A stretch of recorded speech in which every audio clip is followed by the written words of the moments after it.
Hamama, ha, hadapataka, habababa, hawawawa, ha, hadapanda. All right, we're gonna do a little bit of advice today.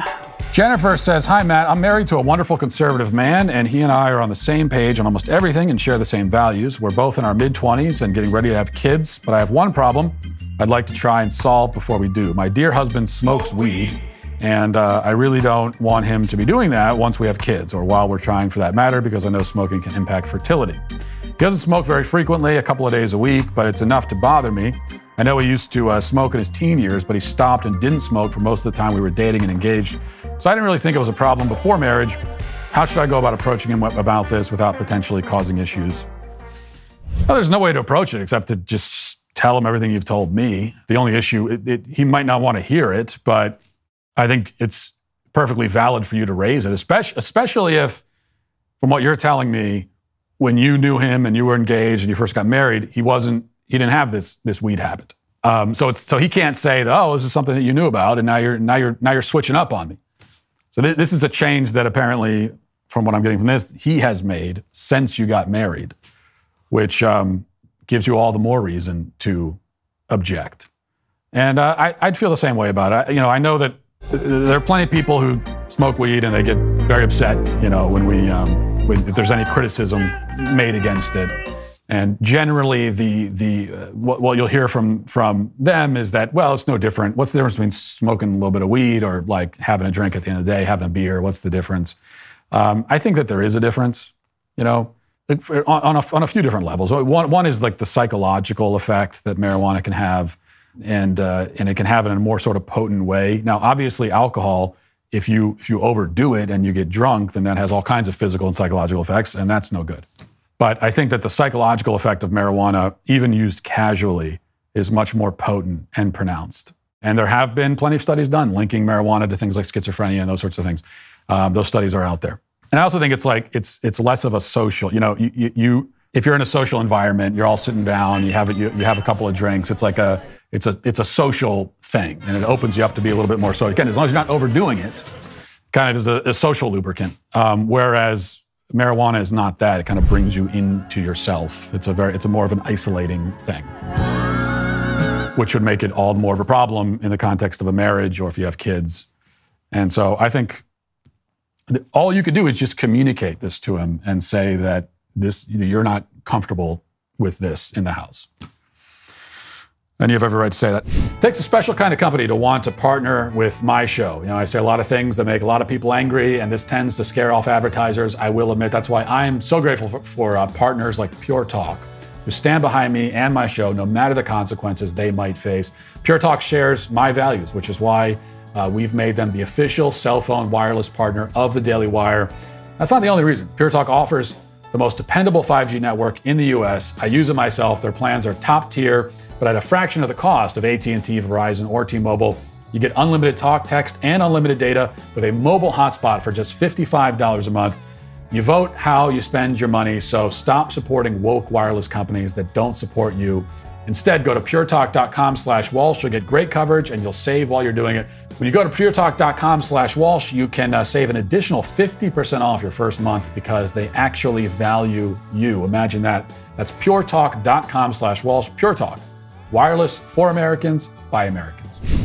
All right, here's one from Reddit. Interesting one. It says, I've been divorced from my ex-wife for 7 years. We were together for 8 before that and married for 4 years. We have 2 children together, ages 14 and 12. We co-parent and each get our own week with the children. I love my wife deeply, but the sad truth is that she couldn't stay away from the male attention. She's a very beautiful woman. She has been her whole life. Men would always look when they walked by, and I used to think how lucky I was that she was mine, till I found out she was entertaining these men as well. I had found texts in her phone multiple times. I let go of that because it was over the phone. Well, that was a mistake. Then I'd find out that she allowed them to take her on dates or to bars secretly after her work shift ended. She promised it was never sexual. Yeah, okay. And I never had any proof that it was, but who knows? Well, no, we know. We all know it was. She said that she just liked the compliments and the idea of how many guys like to pay attention to her, that it gave her some weird high. That wasn't my cup of tea, so I ended the marriage. I'm already seeing some of the problems here. The way that he's even phrasing this is so passive. It wasn't my cup of tea. You know, having a wife cheat on me wasn't really my cup of tea. It wasn't my thing. You know, I tried it out and didn't really like it. That just makes you a beta cuck. She spent the last years in therapy in which she has been diagnosed with histrionic personality disorder and OCD. She claims she's doing really well. At our last drop-off with the kids, she told me that she told her therapist that she'd like to reconcile her marriage a year ago, and she hasn't been on any dates or tried to be flirtatious. She said that her goal was to fix us, that she wanted to be a family again if I was willing to try. Knowing she has a diagnosis for why she wants this attention so badly, and her actively getting help to contain these behaviors, opens my mind up greatly of the possibility of a happy marriage, but I'm also not fully sure that I can trust her. I want nothing more than my family back, but I don't want a repeat of the first time. Yeah, this is an interesting one because, you know, first of all, I would never discourage someone from trying to repair a marriage, especially when you have kids. And if there's a way to repair a marriage and reconcile, then, you know, that's always ideal, and it's a beautiful thing. But there are a bunch of red flags in this case, aside from the obvious ones that she was cheating. But, you know, some of this is like the timing of it. So they've been divorced for 7 years. And while they were together, she was out, you know, it wasn't sexual. I was just flirting with other men. Yeah, sure. But what that tells me is that she says she's 37 years old now. And so she's getting older. And, you know, as you get older, I'm 37, you're still young. You know, it's like I'm only 36. But as you get older, your looks start to fade a little bit. You don't have the same kind of youthful beauty that you once had.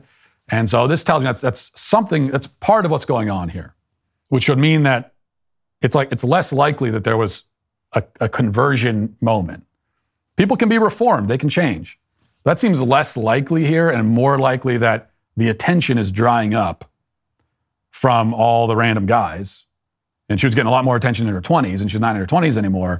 And so now, and she's starting to feel lonely. And so that's why she is going back, crawling back to the ex-husband, which would tell us that there's a good chance there wasn't any actual personal reformation that happened. And then the other big one, another big red flag, this kind of hiding behind a diagnosis. And the diagnosis makes her feel better, and it makes the ex-husband feel better because they say, oh, well, that explains it. That's why you were that's why you were a disloyal liar. You were a horrible, disloyal, unfaithful woman. Dirty bitch. But it's only because you had histrionic personality disorder and OCD. And so you just you get some therapy, you take some drugs for that, and you're fine. You're cured. No, that's not the way it works. You know, we cannot medicalize everything, all right? Well, we can. I mean, we have medicalized everything, but we shouldn't. And people make choices, they make decisions, they do things. There are things called character flaws. You know, there are sins, there are evil choices people make. All that exists. And that's what happened here. It's not flirting with other men is not a symptom of a mental disease. It is a choice that you made. It's a symptom of a character defects and your own choices. You had reasons that you chose to act that way because you like the attention. You know, there were actually kind of bad reasons, but rational. There was a rationale behind it. It's not like it was psychotic behavior. You like attention. That's why you acted that way. And the fact that she goes and goes for the diagnosis and takes some comfort in being diagnosed that way, that only tells me that actually she has not been willing to confront what she actually did. Because she doesn't want to admit that she did these things and she made these choices. She wants to believe that, oh, it was all the mental illness doing that. So I don't think that there does not appear to be at this point a chance of any real reconciliation for those reasons, unfortunately. And that'll do it for us. So we'll talk to you tomorrow. Godspeed.